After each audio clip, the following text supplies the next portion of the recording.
So hello everybody. I'm Victoria Vesna and I am director of the Art Science Center at UCLA. We collaborate all the time with HarvestWorks.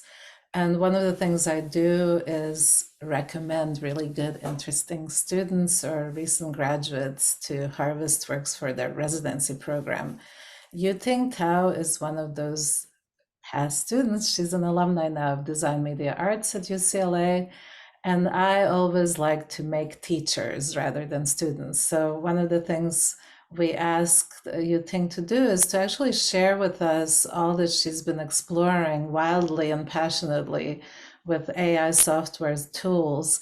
Some of it she worked with me on, and I just thought, wow, there's so much going on. I just need to get a little bit of a sense of the field. And what she's agreed to do is actually quite wonderful, and it's free and it's open, and everybody here can participate and hopefully have your screen on for a little bit so we know who's in the room. She will show some of the generally well-known softwares and then go into the talk about the wider field. But let me take no more time of you things kind of flash you thing. So nice that you're doing this. Thank you so much. Thank you so much, Victoria. Hi everyone, my name is Yuting Tao, and I am a recent graduate from UCLA, and I'm so honored to be here. Uh, as as I wanted to talk about the emerging technologies of AI, and I really appreciate the opportunities that the RSpsych and Harvard's works that I have. So I would just share my screen and start our workshop. So, our workshop will be a briefly 2-hour online workshop about entry-level generative art creations, image, videos, and audios. And so first, we will have like a brief introduction about generative AI, and then we will have like 90 minutes of AI generation, images, videos, and audios. There are like millions of like startup for AI generations recently, but I think we will mainly focus on the main three or four that's really have more applications in the industry and for artists to play with. Each one will have like a prompting strategies and hands-on sessions for each software, and in the beginning we will have like a Q&A sessions for everyone to um, have like list the questions and have answers. So, I wanted to like thank you again, and I wanted to cite that my interest in AI really starts like in my senior year when I was trying to learn about like ChatGPT, the OpenAI, and I think it's really a good technology to boost its efficiency, and it's also a good for like education development. It has really like a good potential for the future. So I really wanted to learn how AI can be incorporated into the instructional medias and for my grad school like program. Um, yeah, so let's go to the introduction section. We will just have like a quick warm up here. So here are like two images about the elephants, and one of them is AI generated. Can anyone like identify which one is AI made while the other one is handmade?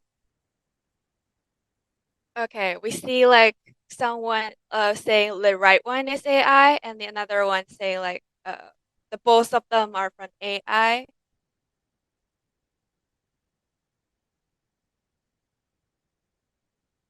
Okay, we got the answers. The answer is the left elephant is AI made it and the right one is human painted. And we have the second test. Which cat is AI generated? This one is like much more obvious like than the previous one that everyone is correct. The right one is the AI generated ones. And the third one, it's a little bit complicated. Which of the amusement park is AI generated? We got different answers for this one. It's quite tricky, but the right one is AI generated, while the left one is the photos that are taken in abandoned amusement park. Okay, the last one. Of these two pattern designs, which one is AI generated? Yeah, everyone got it correctly. The left one is AI generated images. But when we are coming up with this warm-up question, it starts to question us about like how the AI images different from like the photo or like the paintings that human beings made. Then we'll go to a brief like introduction about what is generative AI. So before we start this video, I wanted to quote like because OpenAI is one of the most influential like AI tech companies in the world, and the invention of ChatGPT really leads to millions of like AI startup to emerge, and it boosts our efficiency and etc.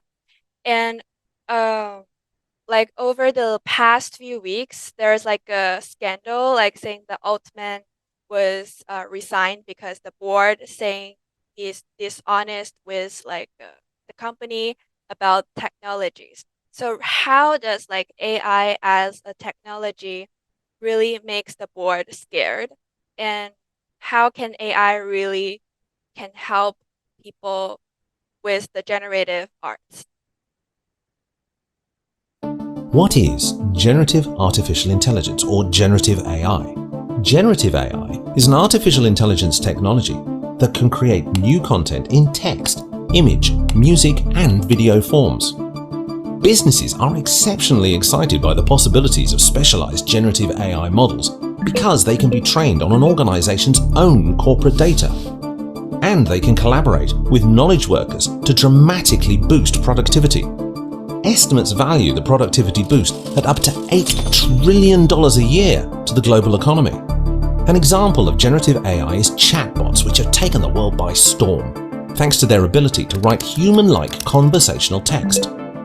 They can express complex ideas synthesized from the vast volumes of information on which they are trained. In business, they can help write or improve emails and presentations, help ideate new marketing campaigns, and much more. Generative AI relies on machine learning models that mimic human neural networks, a concept that dates back to early AI research.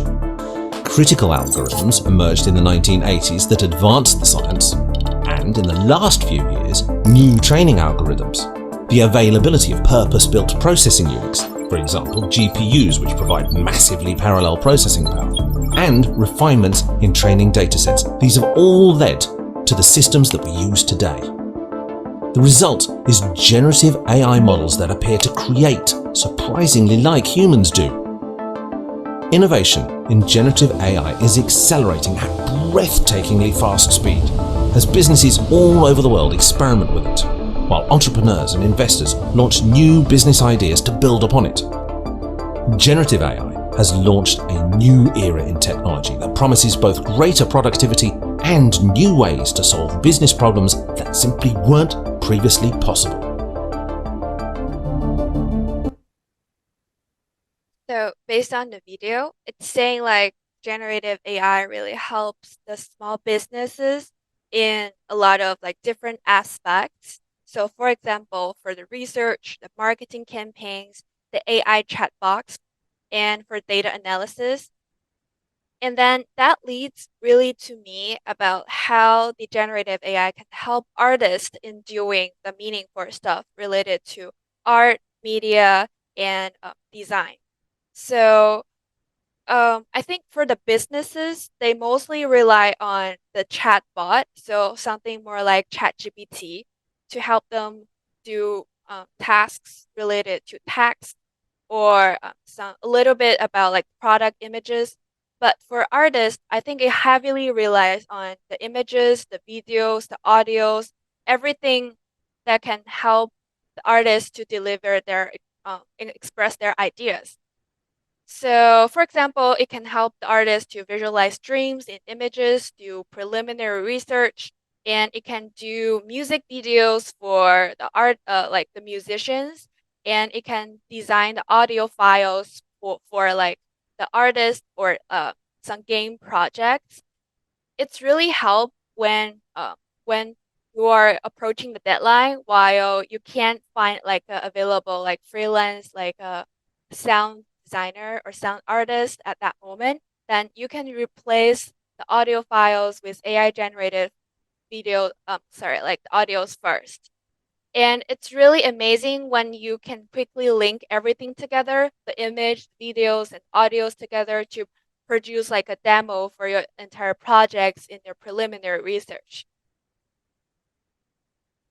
So we come to the main parts of our workshop about how the 3 different sections of AI generation helps. So first of all, it's really important to learn about like how the AI image really works. This video will just briefly talk about the mechanisms behind the AI generative, the logic. For an image generator to be able to respond to so many different prompts, it needs a massive, diverse training dataset, like hundreds of millions of images scraped from the internet along with their text descriptions. Those captions come from things like the alt text that website owners upload with their images for accessibility and for search engines. So that's how engineers get these giant datasets, but then what do the models actually do with them? We might assume that when we give them a text prompt, like a banana inside a snow globe from 1960, they search through the training data to find related images and then copy over some of those pixels. But that's not what's happening. The new generated image doesn't come from the training data. It comes from the latent space of the deep learning model. That'll make sense in a minute. First, let's look at how the model learns. If I gave you these images and told you to match them to these captions, you'd have no problem. But what about now? This is what images look like to a machine, just pixel values for red, green, and blue. You just have to make a guess, and that's what the computer does too, at first. But then you could go through thousands of rounds of this and never figure out how to get better at it, whereas a computer can eventually figure out a method that works. That's what deep learning does. In order to understand that this arrangement of pixels is a banana and this arrangement of pixels is a balloon, it looks for metrics that help separate these images in mathematical space. So how about color? If we measure the amount of yellow in the image, that would put the banana over here and the balloon over here in this one-dimensional space. But then what if we run into this? Now our yellowness metric isn't very good at separating bananas from balloons. We need a different variable. So let's add an axis for roundness. Now we've got a two-dimensional space with the round balloons up here and the banana down here. But if we look at more data, we may come across a banana that's pretty round and a balloon that isn't. So maybe there's some way to measure shininess. Balloons usually have a shiny spot. Now we have a three-dimensional space. And ideally, when we get a new image, we can measure those 3 variables and see whether it falls in the banana region or the balloon region of the space. But what if we want our model to recognize not just bananas and balloons, but all these other things? Yellowness, roundness, and shininess don't capture what's distinct about these objects. We need better variables, and we need a lot more of them. That's what deep learning algorithms do as they go through all the training data. They find variables that help improve their performance on the task, and in the process, they build out a mathematical space with way more than 3 dimensions. We are incapable of picturing multi-dimensional space, but Midjourney's model offered this, and I like it. So we'll say this represents the latent space of the model, and it has more than 500 dimensions. Those 500 axes represent variables that humans wouldn't even recognize or have names for, but the result is that the space has meaningful clusters. A region that captures the essence of banananess, a region that represents the textures and colors of photos from the 1960s, an area for snow and an area for globes and snow globes somewhere in between. Any point in this space can be thought of as the recipe for a possible image, and the text prompt is what navigates us to that location. But then there's one more step.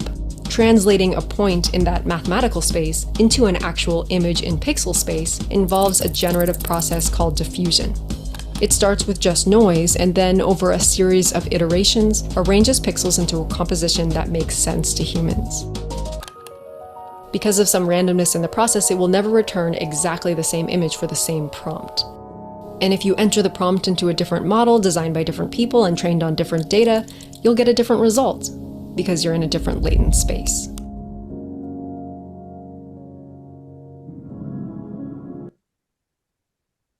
So this one is a very descriptive and informative explanation of how the AI really works.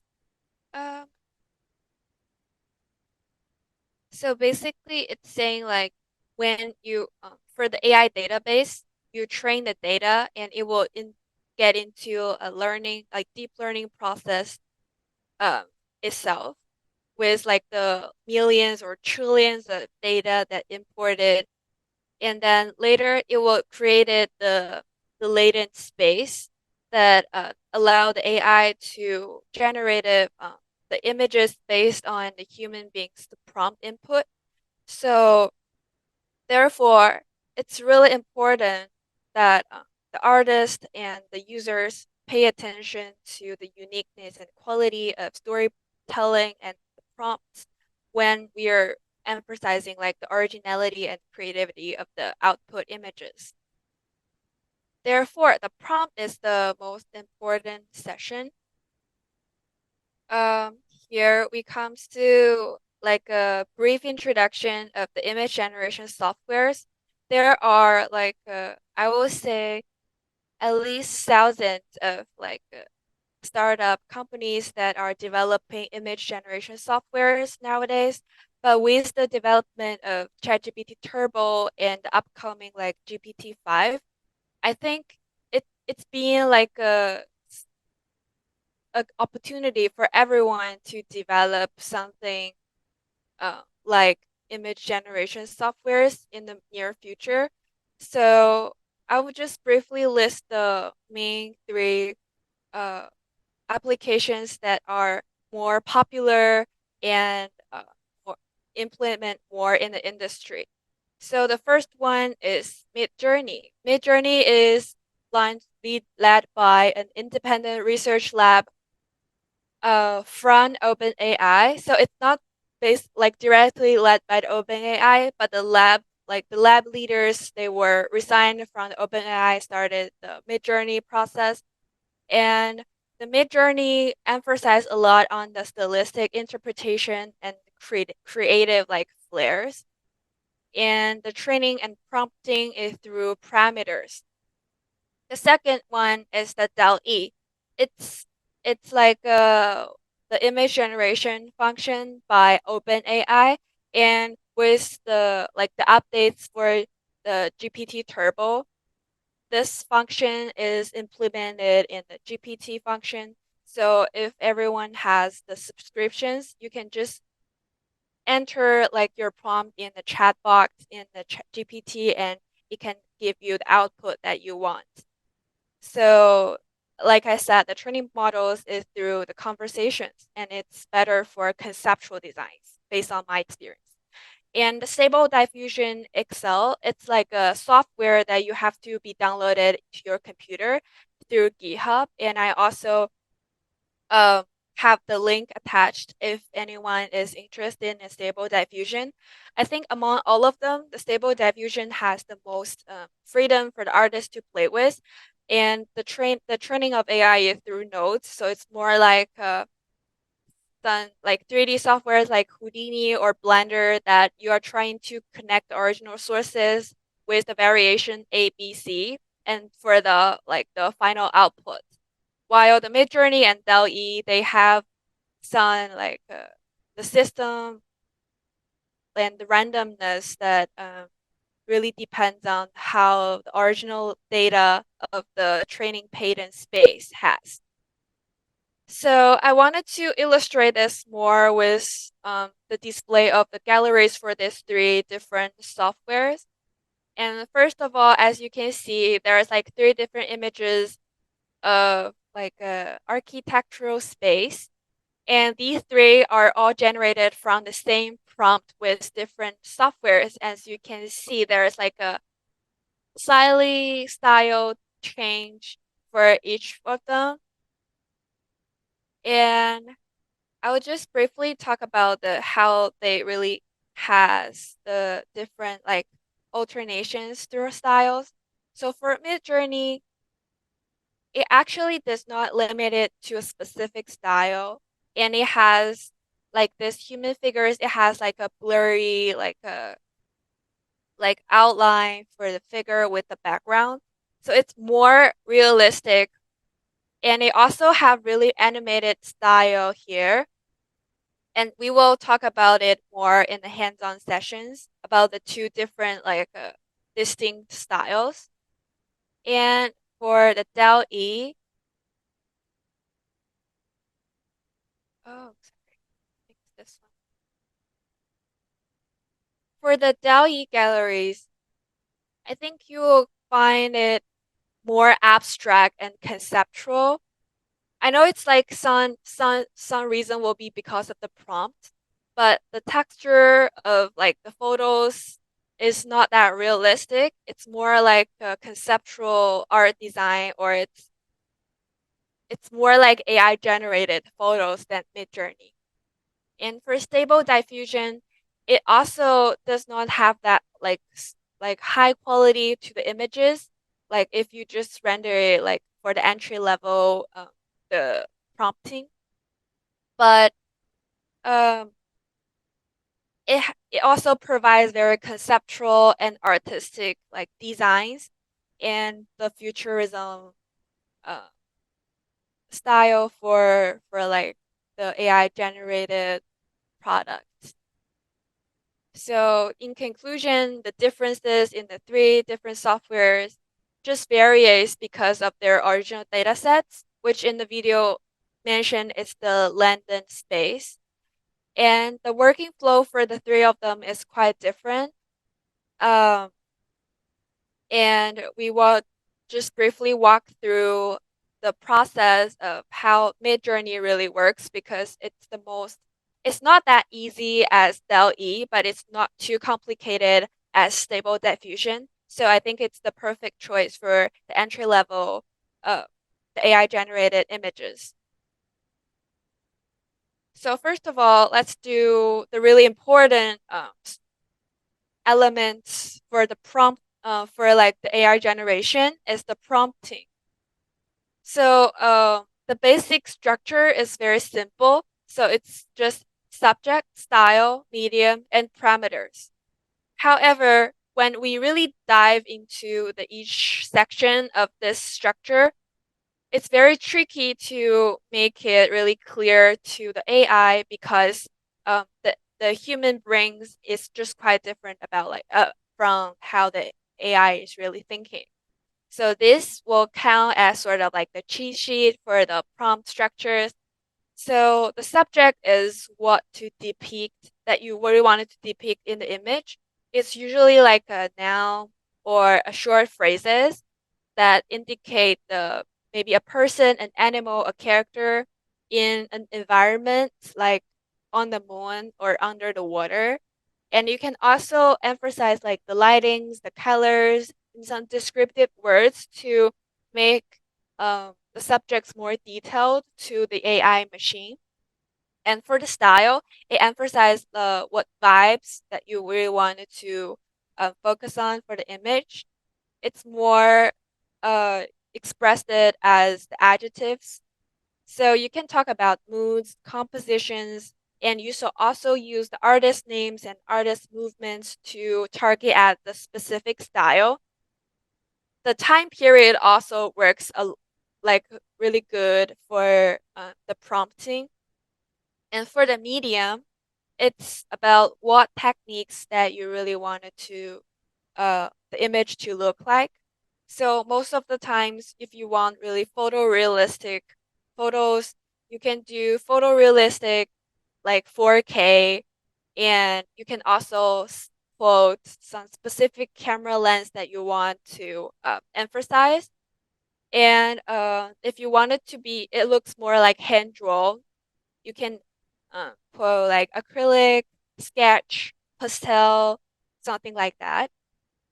For the modifiers or the parameters, it's specifically for the Midjourney that can help the machine understand how you wanted to alter or modify the image. So, for example, the aspect ratio generates the image to the desired aspect ratios like 9:16, and there's like a no subject node. Um, it just help you to exclude any objects that you don't want to exist in the image, and we will have a detailed explanation later in the hands-on sessions. And the rest of the parameters are in the Midjourney parameter list. It has the entire parameters listing aspect ratios, the fast, the qualities, the randomness, the repeat, all the like parameters to help the machine understand how you wanted to modify this image. So here is a sample that I just created in August. So it's apparently an Asian girl playing violin, and this according to the structure, the first like the blue sections is the subject, like an Asian girl stands with a violin in her hand on a dark orchestra like stage, and in the style of it's sometimes like the templates for you to describe the style, and the green sessions focus on the medium. So I wanted to be more of like gloomy and ghostly looks. So I just listed a few like famous photographers and how I wanted to look like with specific like cameras and photographers, like the specific style that I wanted to work with. And for the AR, the orange session, it's about the parameters to make like the image landscapes by 16:9.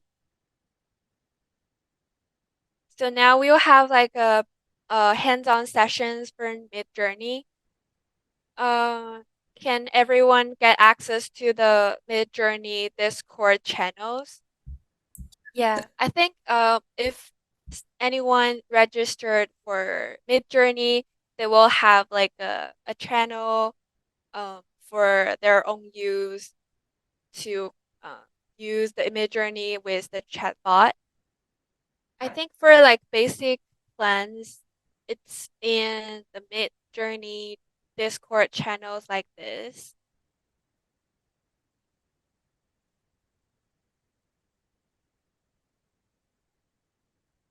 Where like everyone can just play with it in the public channels.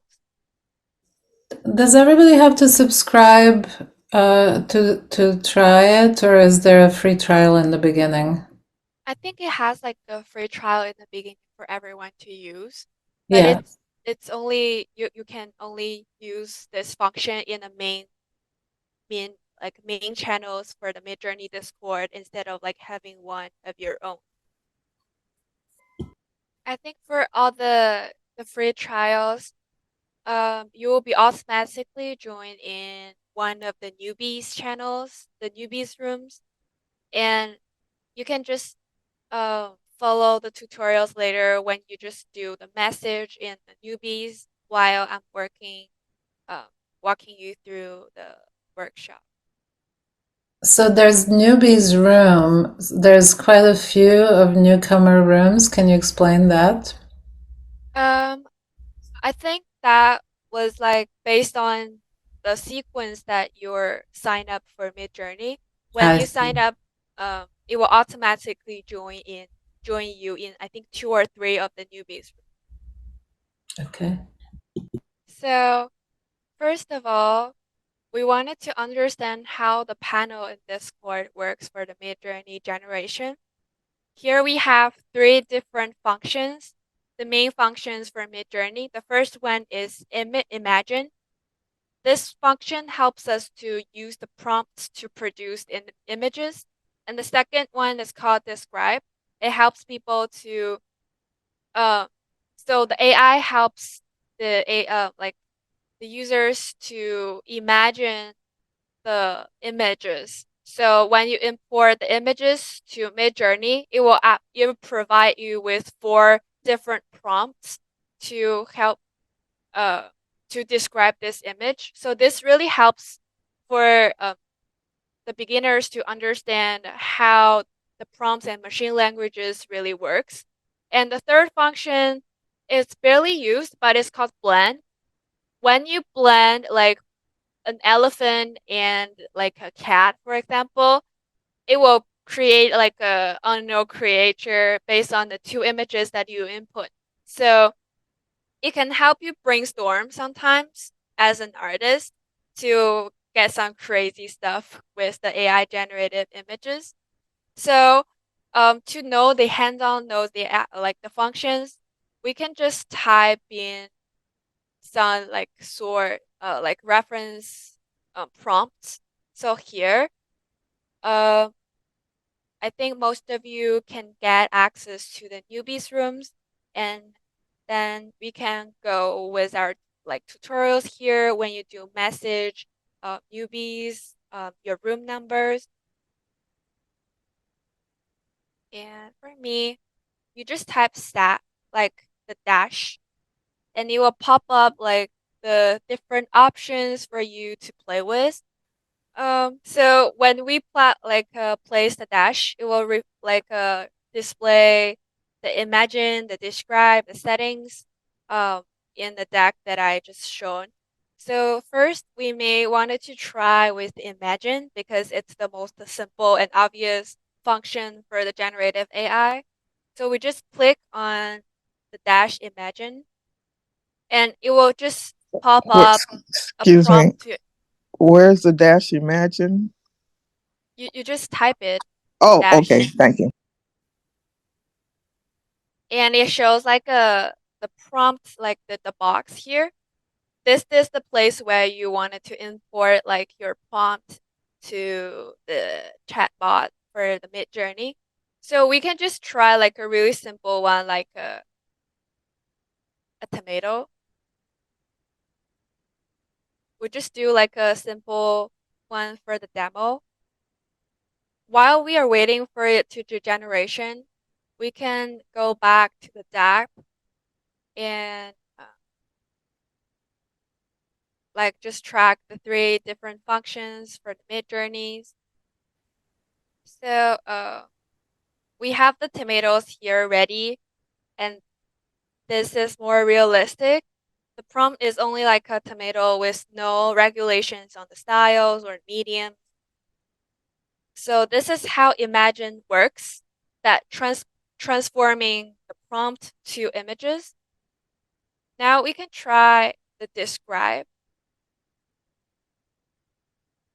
The describe function, when you click it, it will ask you to attach an image files to the chat.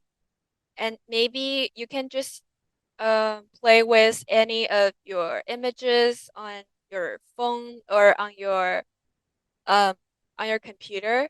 So for example, I can use maybe the potato one. So I just drag it in, the image in. So this the image, and when you press the enter,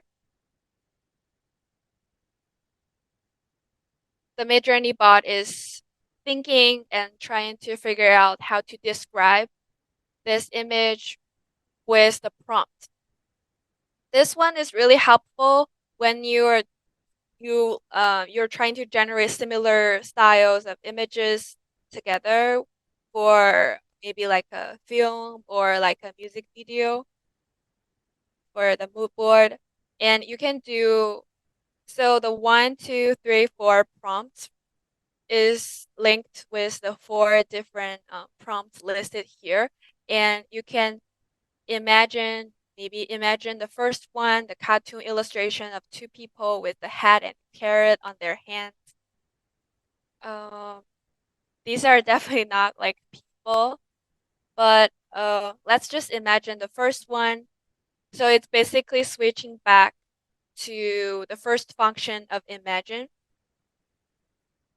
And it's likely to produce something similar to the style or something a little bit different based on the prompts. And then we have the third function called blend. So similarly, when you type in the blend and press the blend, you can just blend the two images together. So for example, let's just blend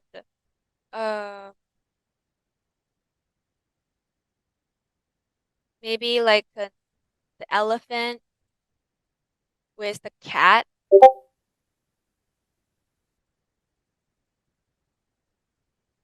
And there's like the more function here. When you click it, you will have the more options that allow you to blend like 3 or 5, 3, 4, 5 more images. When you click the dimension, it can give you the option to make a landscape blend for the generative image. And then when you click enter, it's also in the process as well. Like the AI bot is working on this task.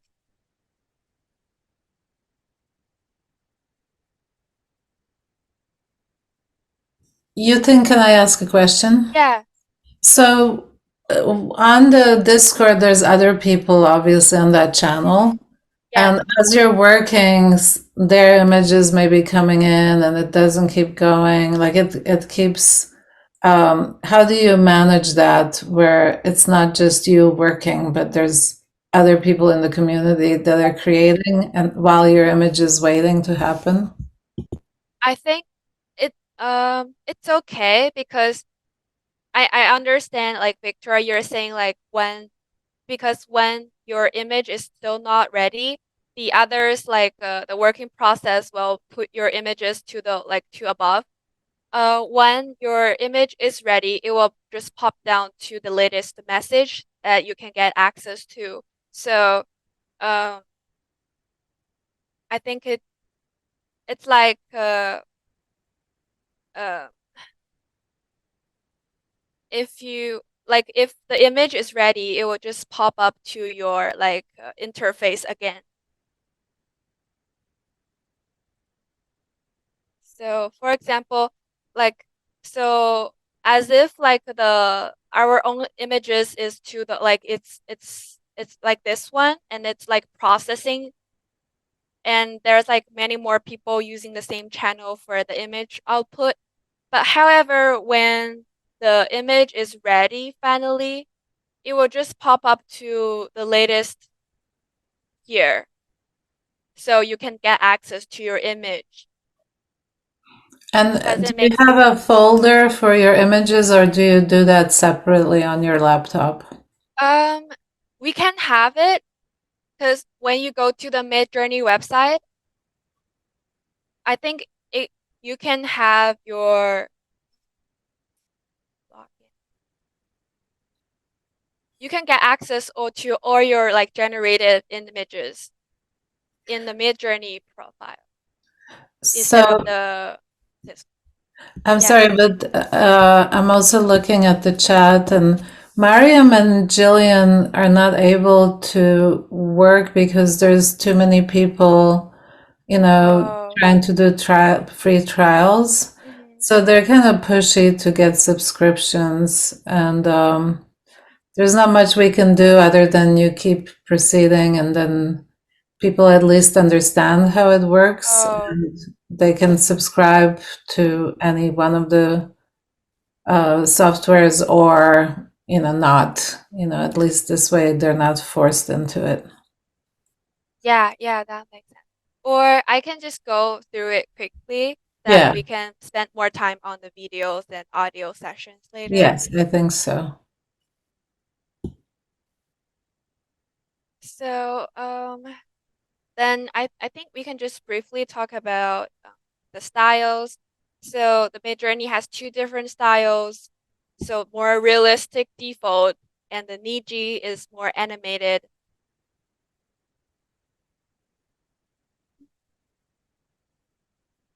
So just to illustrate, I can input the Niji for your reference. So for example, we use the same prompt here for like the characters, and we just type imagine prompt, and we do small like the short lines, and Niji represents the specific style and embedded in the Midjourney. And we can come back to it later when it's finished. So the prompting through the Midjourney sessions, the really important thing that I wanted to emphasize is the prompting, because you imagine a cat, just like a cat, really gives like the like the Midjourney bot a large number of like freedom to generate its own image. But when you narrow it down to a specific settings, style, and mediums, and like a British short hair near a gigantic green Christmas tree, it will highly likely to get more approachable and to your like idealized like output for the AI generated images. Also, there are like some small tips that when you are doing prompting for Midjourney or the other like AI generated softwares. The first one is use simple and short sentences. So if we have something like a British short hair cat together with his cute, lovely mom near a gigantic green Christmas tree in the kitchen in New York, like a really complicated sentences will make the bot confused. So make it detailed, but also simple and short sentences. The second one is avoid ambiguous words like many, big, or man, because many, when you input like many, the bot have no idea like how many people that you wanted to input to the image. And the third one is related to the parameters. So when you say in the prompt, so for example, a British short hair near a gigantic green Christmas trees with no Santa Claus nearby. When you input this one as the subject, you are highly likely to get the Santa Claus in the image, because when the bot is reading the prompt, they will treat like each of the characters, like each of the words as the keywords for the input. While if you use the no nodes for the parameters, saying like no Santa Claus at the end, it will just eliminate every possibility for the Santa Claus to exist in the image. The last thing is to don't be frustrated by the results, because AI training is sometimes just quite tricky to play with, so really have patience and time with it. So the Niji images really, the output is succeed, and compared to the more 3D realistic versions about in the default, the Niji is more animated and it's more cartoony and 2D. Even if for the second image, it's more like cartoonies and simple in the rendering and shadings than like the second one or the first one here. So I hope that this can be a reference for the two different styles embedded in the Midjourney. We can try with the prompts later with the videos. So we'll quickly go through from the images to the videos, from the still images to like really the animations and the moving stuff. One more quick question Yeah. about Discord before we continue. So I understand that all the people in the community are building at the same time, but is there a way to make your images private, or do you have to watch everybody's work and everybody looks at yours. It just seems very intrusive to me. Yeah, I think for the basic plans, it's just like it's too very much. public for everyone. So you have to have like a how much a month plan to make it work privately? Yeah, I yeah. see. Okay. All right. Thank you. Uh, then shall we go to the video generation channel? So for the video generations, um, it's most people use it for two different functions. The first one is for music videos, and the second is for more realistic like film, like demo development. So for the video, like music videos, a lot of like AI softwares has developed functions like music beats like synchronization, like Caber or WZRD. These softwares can change the speed of the animation based on the music beats. And for the films, most people use RunwayML and Stable Diffusion to transform their storyboard to the film demos and just offer really a quick demo about how the final product will look like.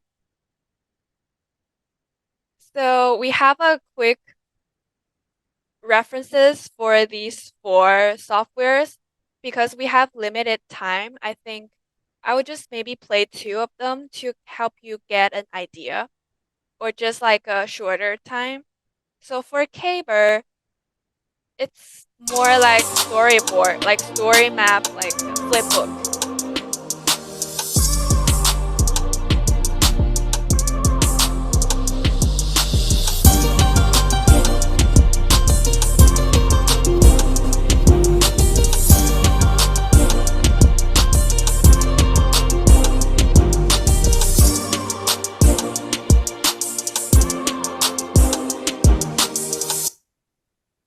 So the Caber can help you to make flipbook based on your prompts and your story mapping.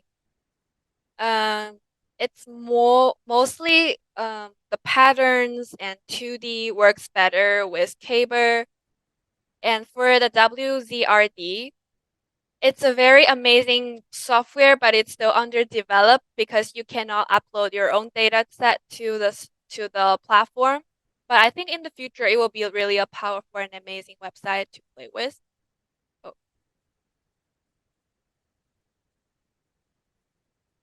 Then for the stable diffusion, it's similar. I've been hanging on, counting days, thinking it was me all along.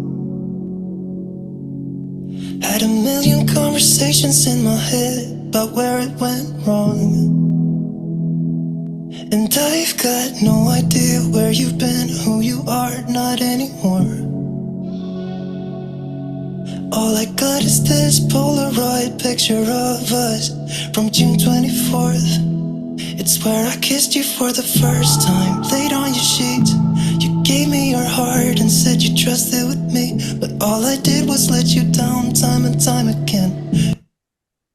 I hope this can help you get a sense about how the three different softwares have similarities but differ from each other in the styles of flipping like a flip books or like how they transform the prompt to images.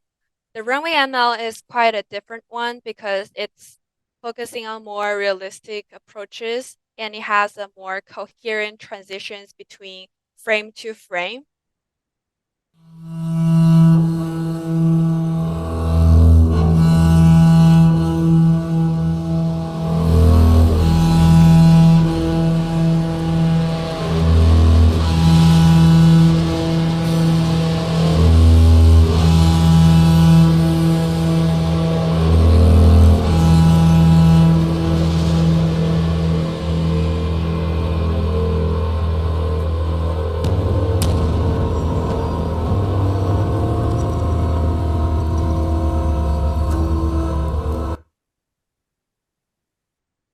The style of Runway ML is just so quite different from the rest of the softwares in the style and the realistic um, details for like the animation.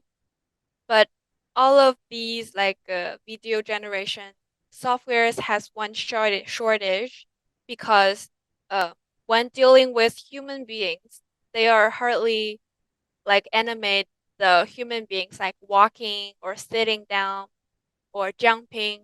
It's more difficult for them to analyze each separate section of these like movement for the human beings than for the animals.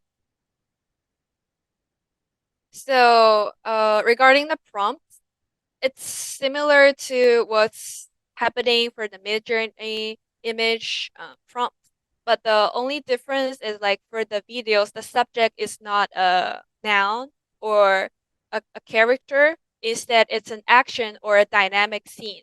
So, for example, it can be an elephant flying in the sky. It has to be like a movement um, enabled for like the subject of this prompt, and the styles, mediums, and modifiers, they are similar when you input like the same prompt from Midjourney to RunwayML.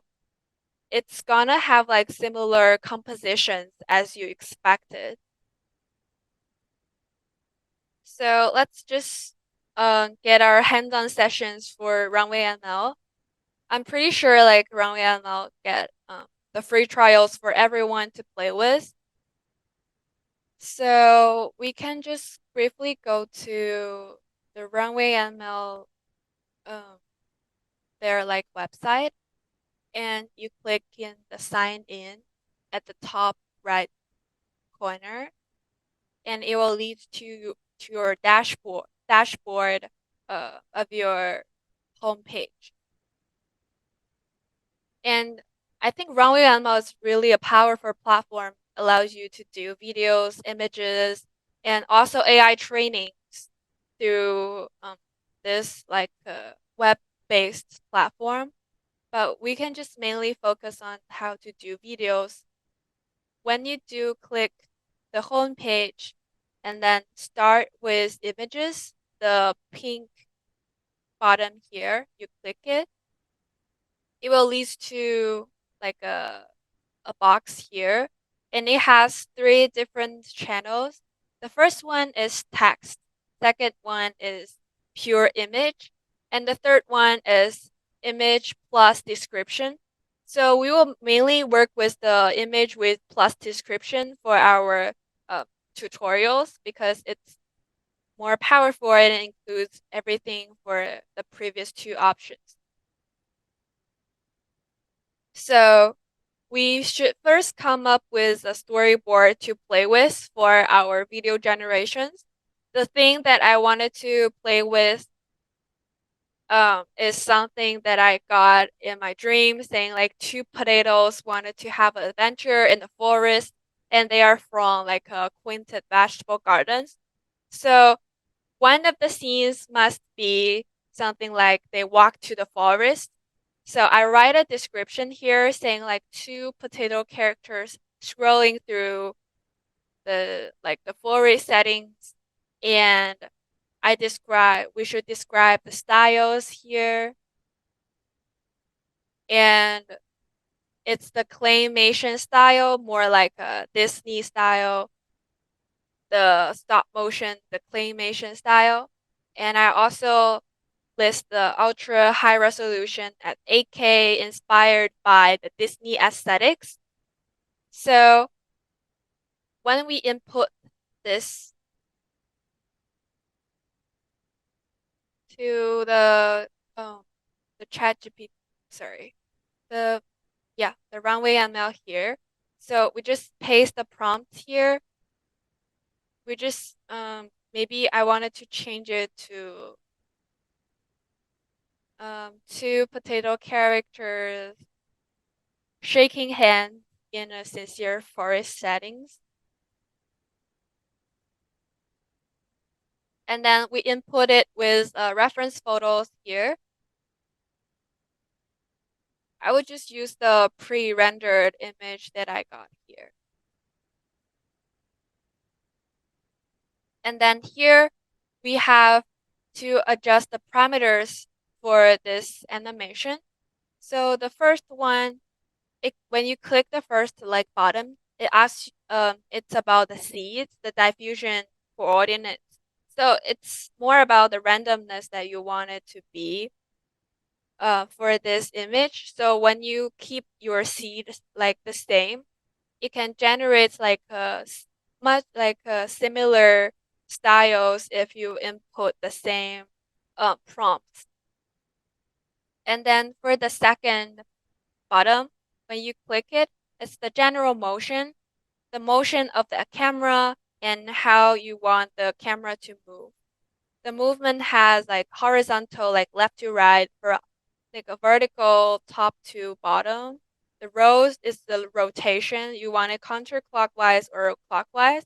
And you also can have the zoom in, zoom out function with it. You can also adjust the speed here.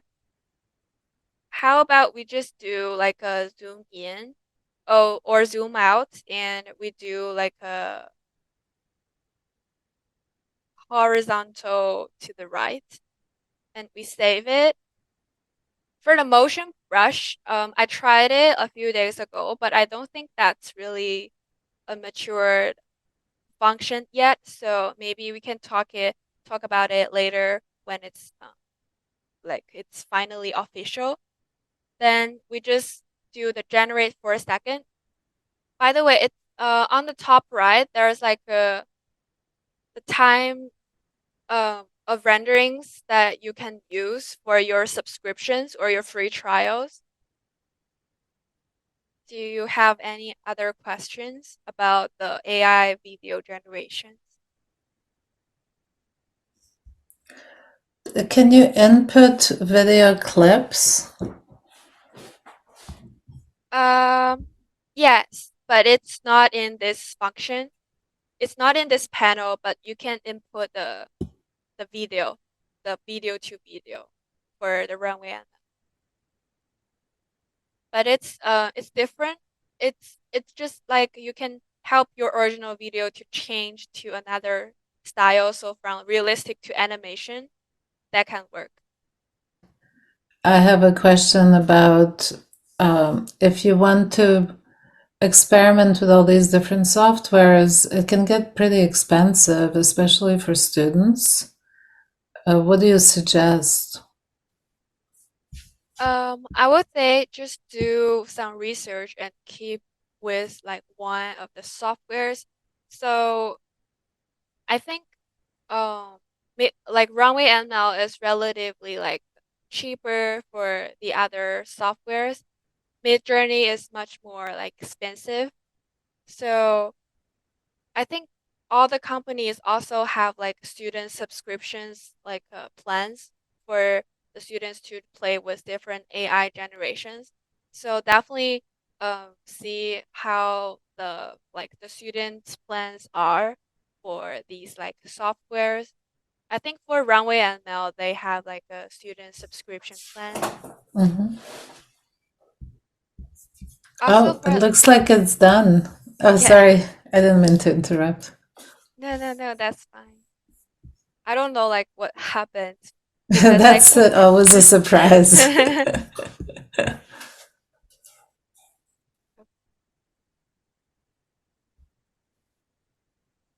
we can see like their hands are like getting closer here, Mm-hmm.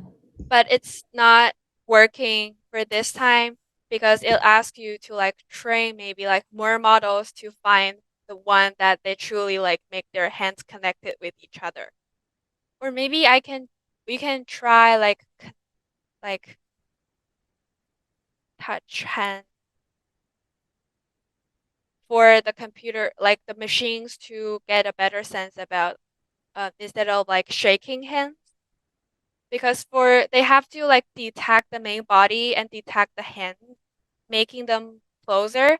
That's how the like AI interpreted it how it works. We can do like another demo here for like touching hand. But once we have like a more complete clip for this one, we can extend it to maybe 8 seconds or 12 seconds. The maximum seconds for one clip, it's 16 seconds. So 4 different extensions. And then we can connect each of the clips together to make a demo, like a demo for the film or for some animation flipbook references.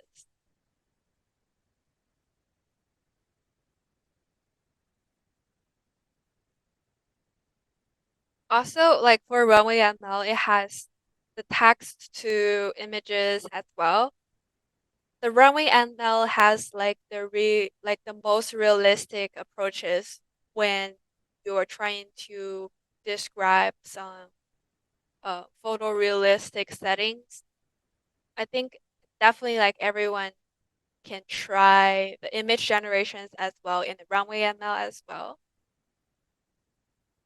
It's a very multifunctional platform for everyone to play with.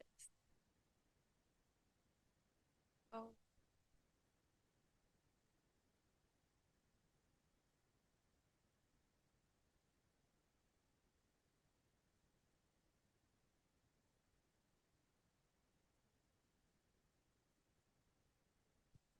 The left potato just like blinked in a weird way. Yeah, it happens all the time unless you find maybe you can get like one perfect output in maybe like 10 generations.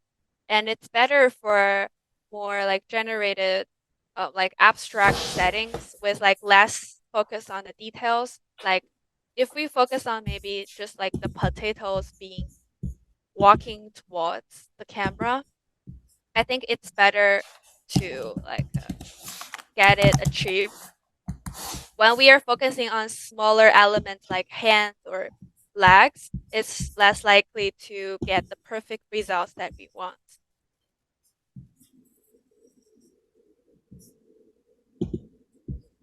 I think everyone can maybe play with the image and description thing, and I can pull up the the the prompting structure here for your reference. And we can switch to the these audio generations maybe at like 520 or 25. So, how is everybody doing? Is anybody logged into Runway? Because they do allow for a free trial easier. I would recommend it because you can get a better sense for testing it out. Just answer in the chat, please. Yeah. Go ahead, Jill. Let's see what you got.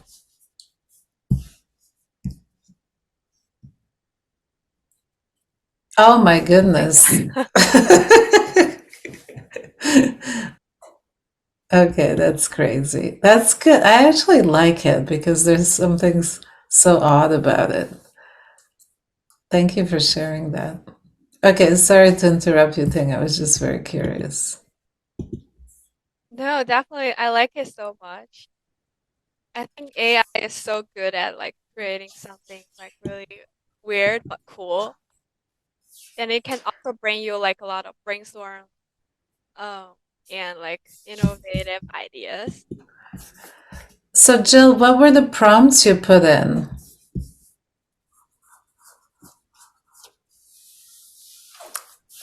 I just described a dream I had where my fingers turned into a pink snake, which bit me, and then I had 30 minutes to live.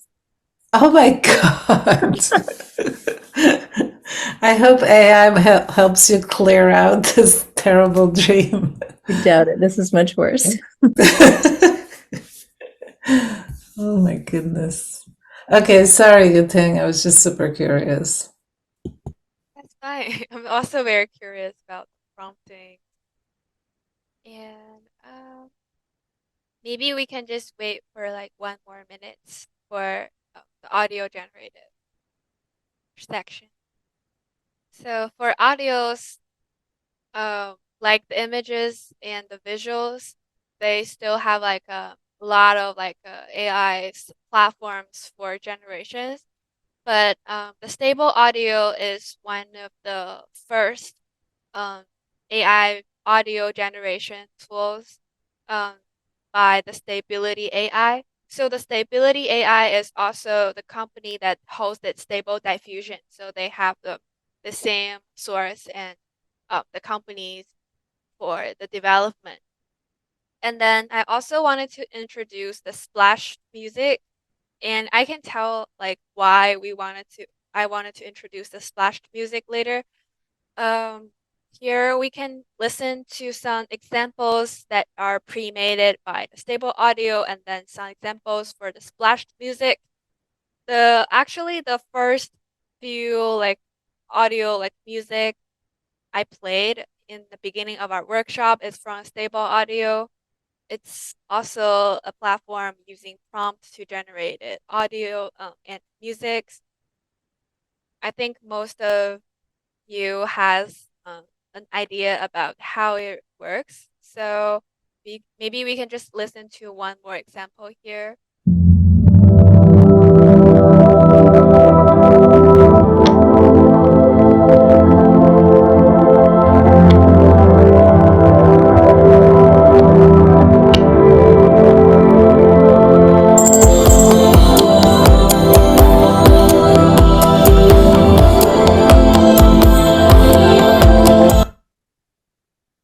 It's very rich in the layers, and it also all incorporated the drums, the claps, the shakers, all the bass that listed in the prompt. So I think related to the splashed music, the stable audio has more stability about the output. So it's more aligned with your prompt and your music output. But for splashed music, it's really funny that I found this panel in their website saying comparison between splash and stable audio based on the same prompt. We can maybe listen to the first one because I think it's very impressive. So it's 90s intelligent drum and bass, smooth atmospheric synths, and the female vocals. Let's just first hear the stable audio one.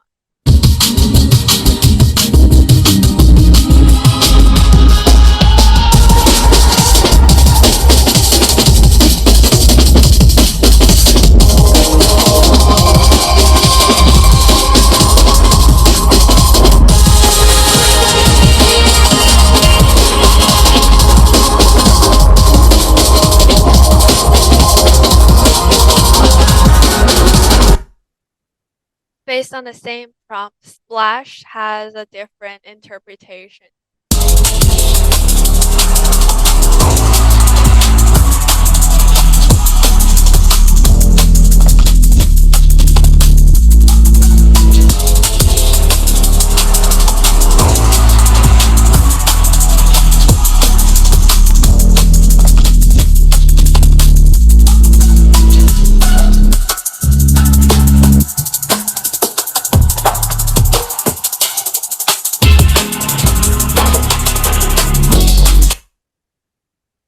Apparently, they have different approaches and different styles that they are into. I personally like, for this case, the splashed ones because I think it has more, it has like richer layers of different instruments playing together than the stable audio one. But according to the prompt, the stable audio also follow the prompt to use like the drums bass and also incorporated the 90s feelings. I can get that. They have like similar like panels to work with. So for stable audio, it's the panel that where you input the prompt here, while for the Splash Pro, you input the prompt here. So I think I would just do the stable audio for the hands-on sessions, but you can play with splashed music later in your free time as well.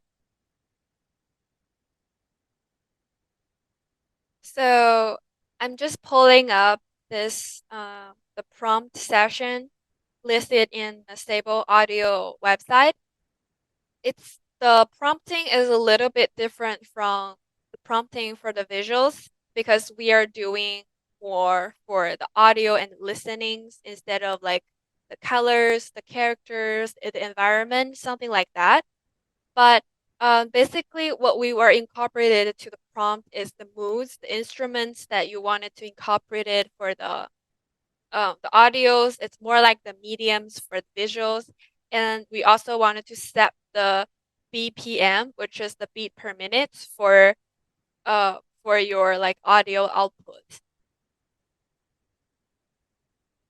So I just listed a brief structure, so details, moods, instructions, BPM, and I also provide just some inspirations for what the mood will be like and what instruments that you can use for your samples for the hands-on workshop. And also I listed the range of BPM for some like popular genres like hip hop or like technos that you can try to play with that later when we're together for the Stable Audio. So let's get into the Stable Audio website.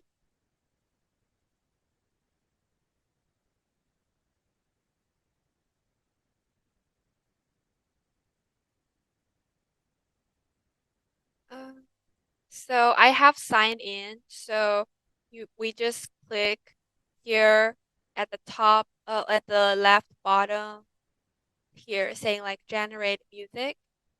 Oh, sorry, I don't think so.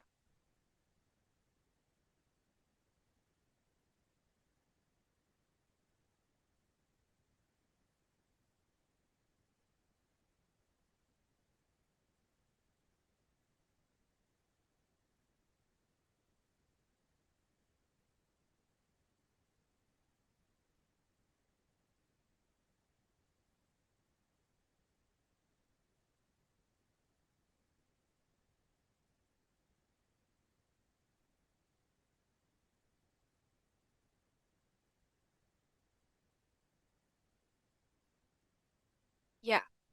So when we click the generated audio, we can see a panel like this where you can input your prompt at the top, like top right, top left.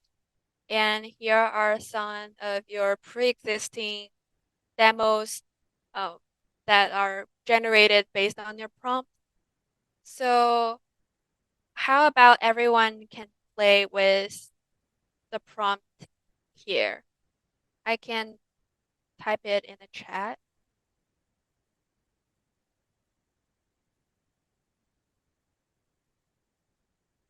I came up with this prompt like when I'm sitting on the sofa with my cat, just chilling and shouting at when I'm surfing for like the Christmas presents. So I think I really wanted to, maybe we can use like the inspirations from life and input it into prompt as a reference for the audio inputs. So we can just paste the prompt here. And for the durations here, maybe we can just generate like 10 or 20 seconds for the reference. And then we just click the arrow here. On the top right corner, it has like a number representing the number of times that you can like render the audio based on your prompts for the free trials. The audio is much more faster than videos.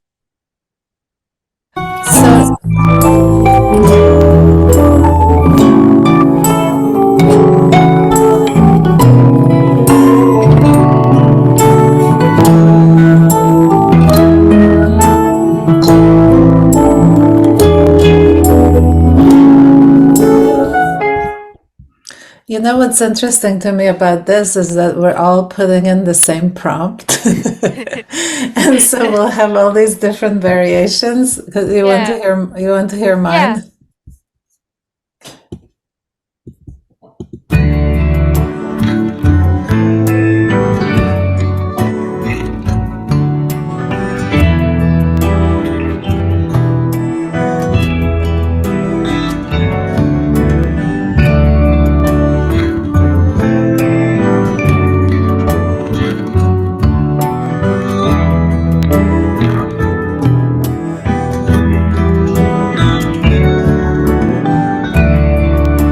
Anyway, you get the idea. It's a Yeah. variation of yours. I'm curious to hear one more from somebody. It's another way of collaborating.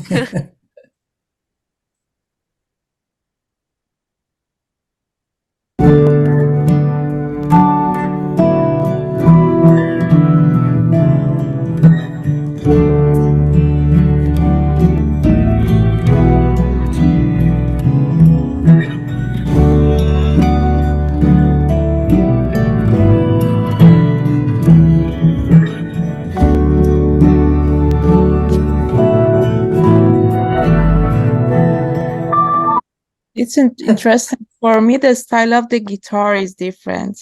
Yeah, no, I find this fascinating actually, that many people send the same prompts at the same time. Yeah, totally. I agree. Like, I think for like the AI generating thing, it's also important to notice like the randomness that it will have based on the land and space that's created by like the original data. So definitely, I'm pretty sure like Stable Audio has a lot of data sets about like the bass and some really like hard tones, because like all of us share like similar like hard tones for the output audios. And maybe like splashed music will have different like styles with different prompts, because they basically have the different original data sets. So regarding going back to like the prompting, how about like everyone can try their like creating their own prompts based on like the structures. We don't have to like always follow the structures, but just like mention the most instruments and the BPM optional to get the vibes that you want for the music. I think this function really works better for like non-music major like artists who wanted to have some like background music for their like immersive project or games. And it really works better than you just grabbing like some other like others' works from like internet and trying to adapt their work into your project. So for the like the AI generated like audios, it's more of consistent with the themes that you wanted to develop for your project, which I feel like a more meaningful. It's a meaningful thing to try for the later like project development. Okay, I'll share one. Sure. What I love about these is that you have no idea what it's going to come out with. Ready? Yeah.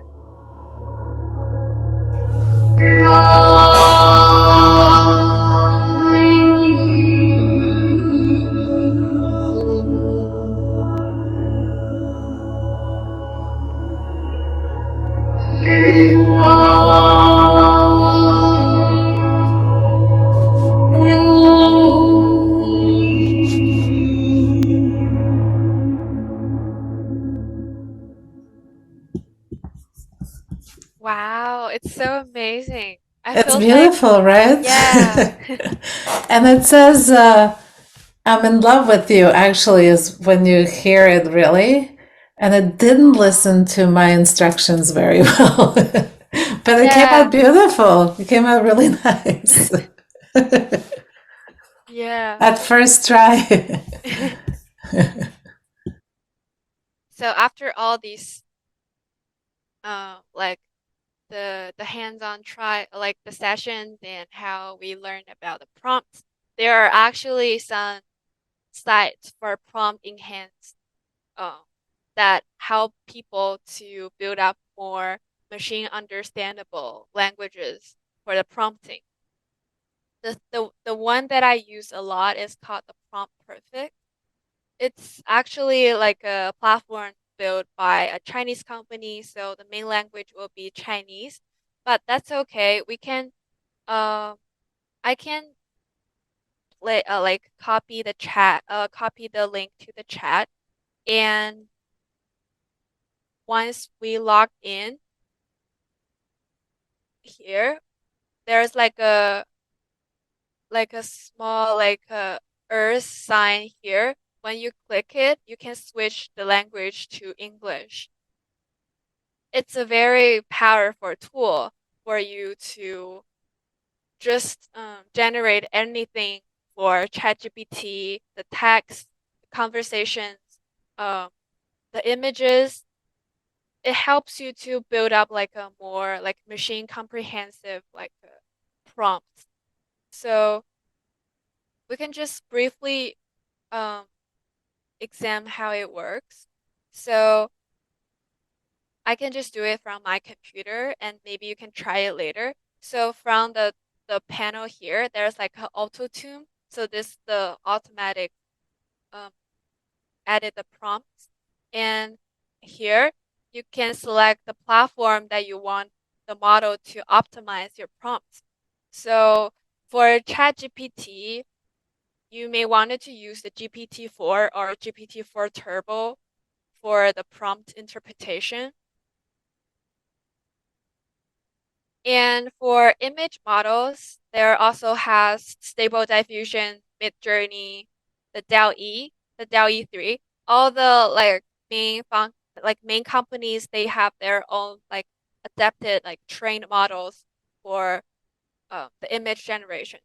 So we can just do maybe like for Midjourney, it's also like working for RunwayML or such because they share like similar characteristics. So for the original prompts, I can just type in like a two lag uh a two lag like frog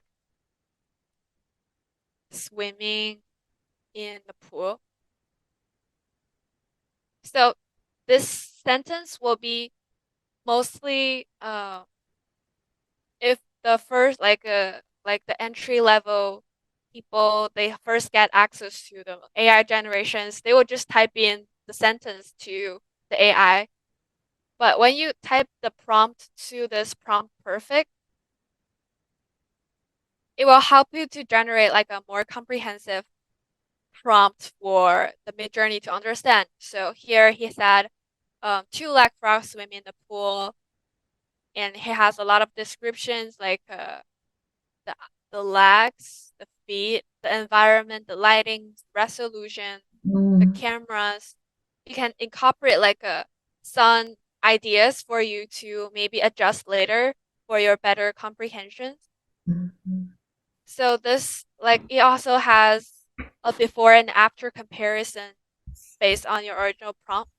So this one will be the image generated based on the original prompt, while after is based on the updated prompts. And you can just try with different uh, prompts. At least use it as like a template for your like future generation prompting. I think it's really helpful.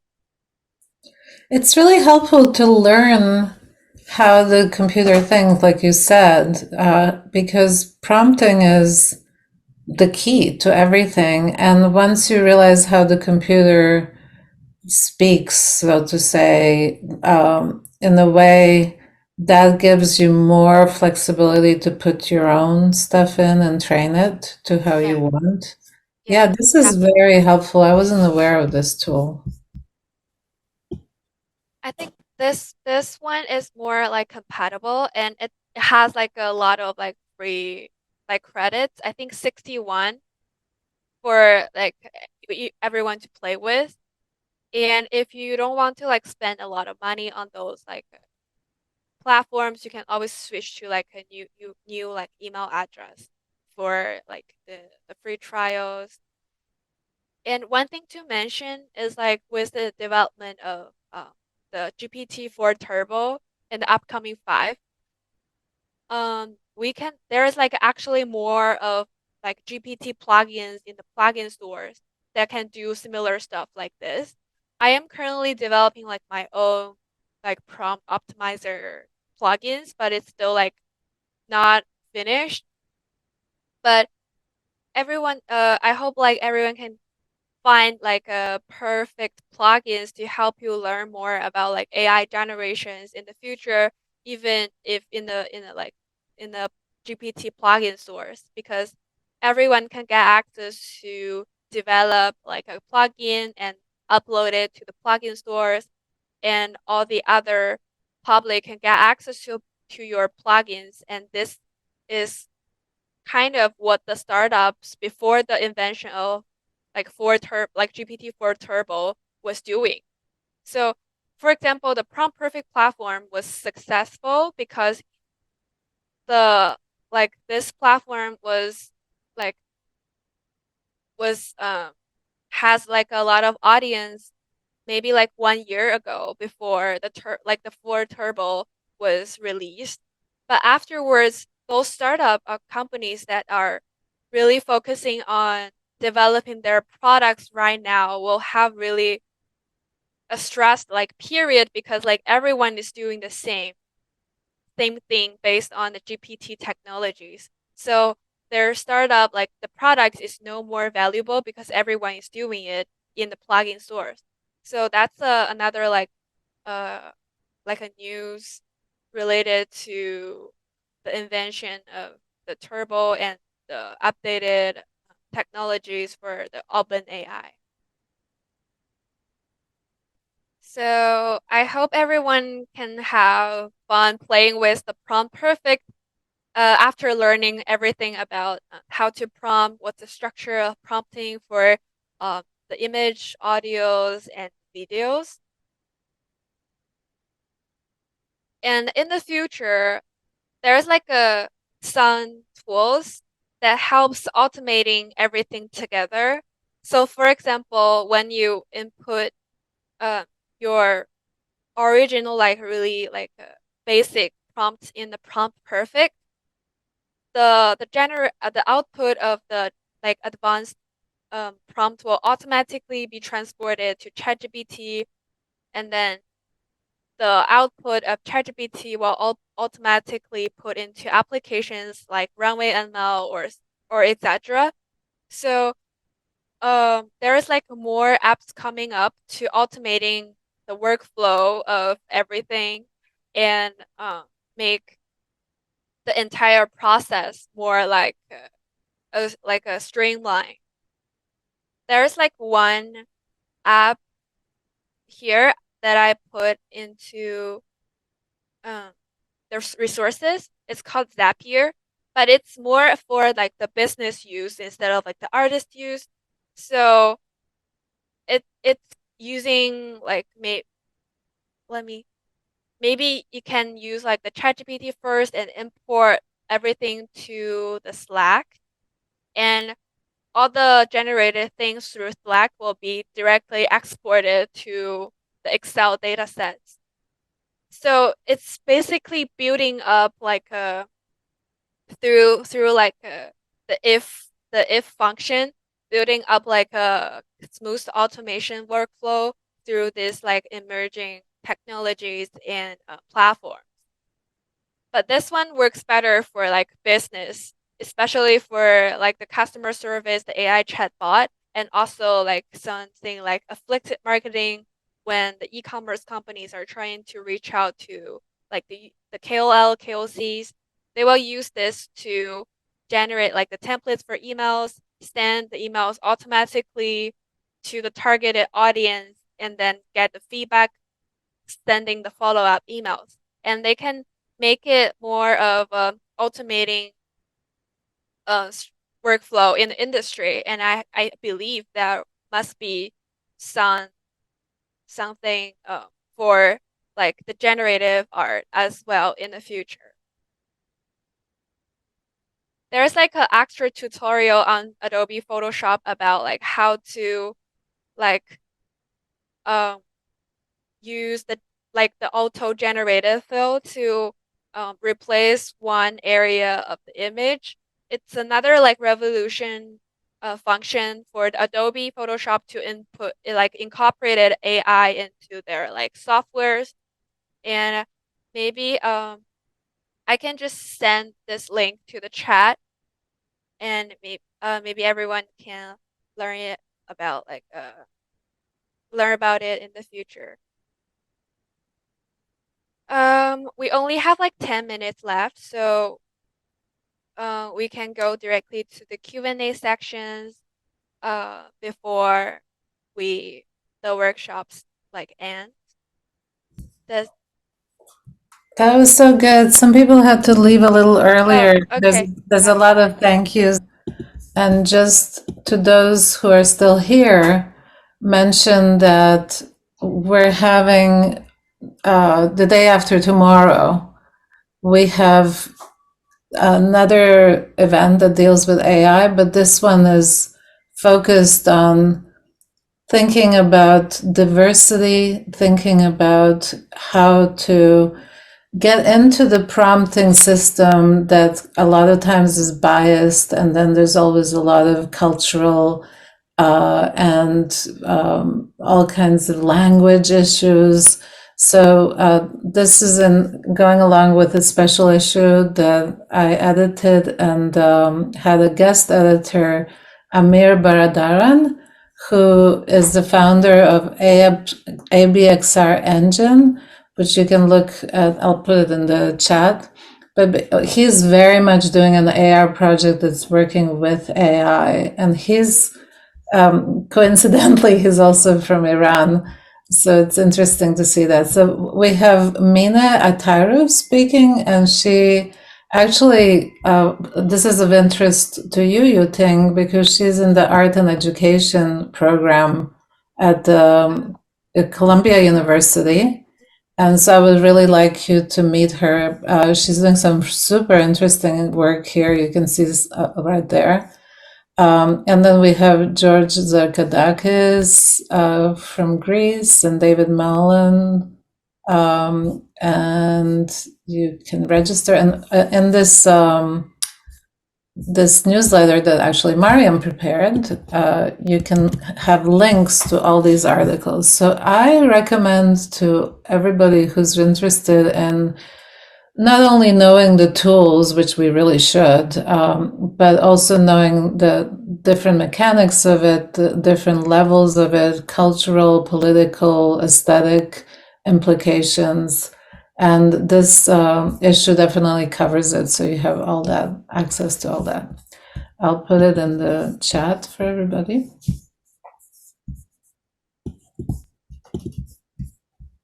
Mariam, are you ready? Yes. Okay, let's see what happened. So here is the video. And the prompt was? So a Persian garden with climate change situation and Anthropocene period. But as you can see, there is no Anthropocene and there's no climate change in this garden. It's just a Persian garden. So that's actually a very good point, and I'm sure Yuting can talk about it too, but it's all about the prompts, right? So in the prompts, you give two little pointers to what it should look for and combine. In other words, it has to be almost like the way I understand it, like a series of keywords that string together into going out into this network that's a neural network and just pulling things together. And then you have to train it about the light, about the style, about this, everything about it.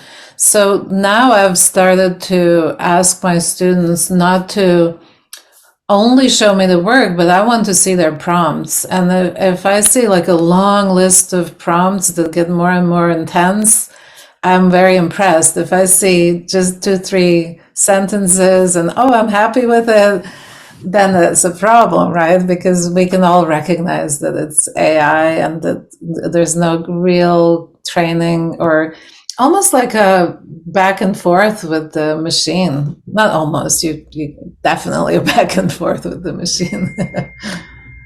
Do you feel like you're training your AIs more and more as you get deeper into understanding how it works behind the scenes? Yeah, definitely. So AI has really so it's different for like each platform because they have different like system. But generally, some for example, some platforms like RunwayML, they have last models of like human behaviors.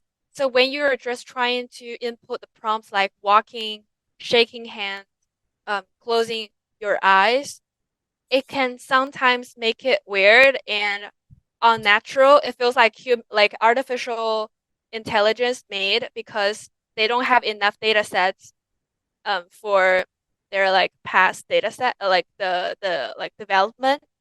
So it's really important that you adapt their like their way of uh, language. So instead of like saying shaking hands, for example, you can say like make the banana A's like hands connected with the hands of the other like maybe a potato. So it's like a better way to illustrate the pictures instead of using our like human like concept to describe the scene. Also, the way of prompting is like every character that you input will count it as one for like the weight when the machine is trying to understand what you are wanting to say. So, when you maybe, for example, input sky, sky, sky, sky, water, it will input like most like 90% chance like sky instead of and a little bit water because he believed that you values the sky over the water. So sometimes it's better to eliminate some unnecessary words uh like I want you to create blah blah blah like because like I want you these keywords are have no meanings attached and it will have like some Yeah. Interesting. distracting like distractions for the AI to understand like how people are really wanted to uh, get their like output images. So that's really fun when I was playing with the promptings. Also, I think it's better to learn from the current prompting structures and then input your ideas inside later. And that can make you make more sense. And honestly, for like each output, I would that like at least try like 50 for the Midjourney like image generations to get like the thing that I want because first you have to um see like which format or like the structure that you like and you have to like change specific areas to fit your like theme or your like your project. So that's another like important part of like making generative art. It's like you're building up like the piece with the help of AI instead like you just input one prompt and ask AI to do a lot like everything for you. That's right. So one last question before we go. First of all, thank you so much to have this kind of overview. It's good because I'm used, I already know pretty much these, but to see it all laid out makes me realize even more how important it is to know these tools and to work with them and train them. The last question is how you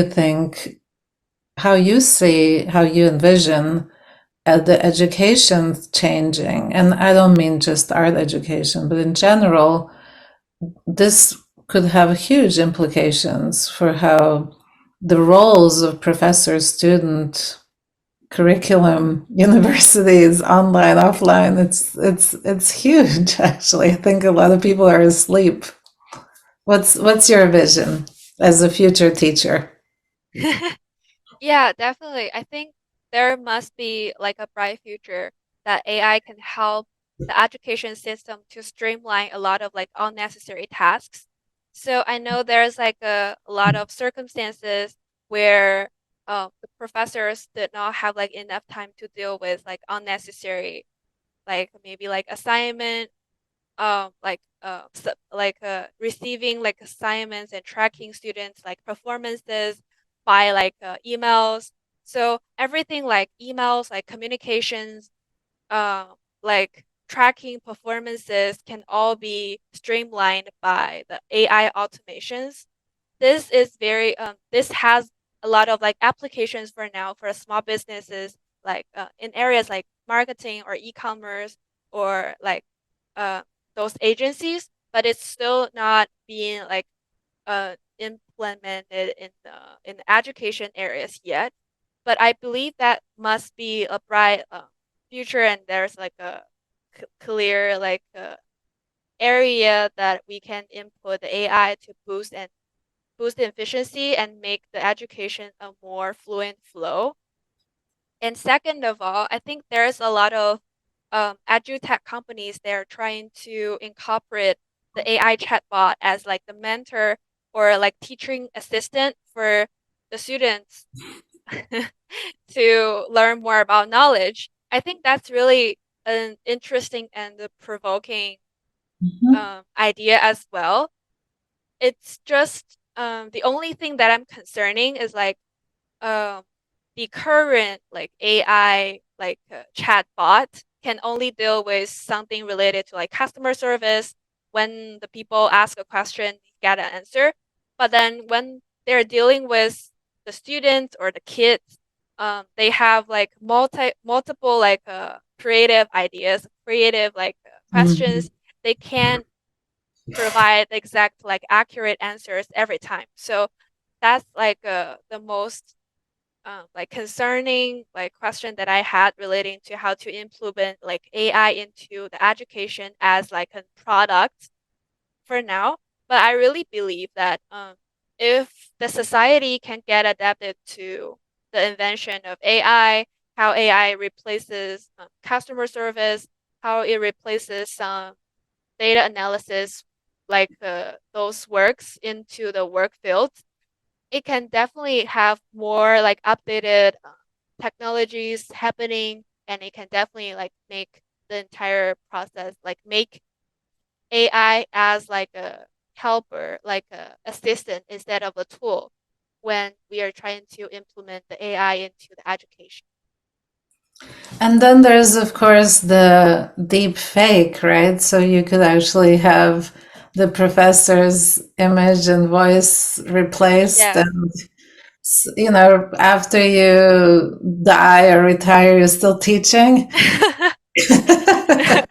That's kind of cool and it's kind Yeah, of me creepy. too. So all of this to say that there's many, many, many different issues that arise, and one of the main ones is that you use the word replace a lot, and I think a lot of people's jobs will be replaced. So this is why, to me, as an educator, it is critical that everybody learns these tools and learns how to be empowered by them, Yeah. learns how to manipulate them and not have the tools and others manipulate us. So thank you so much.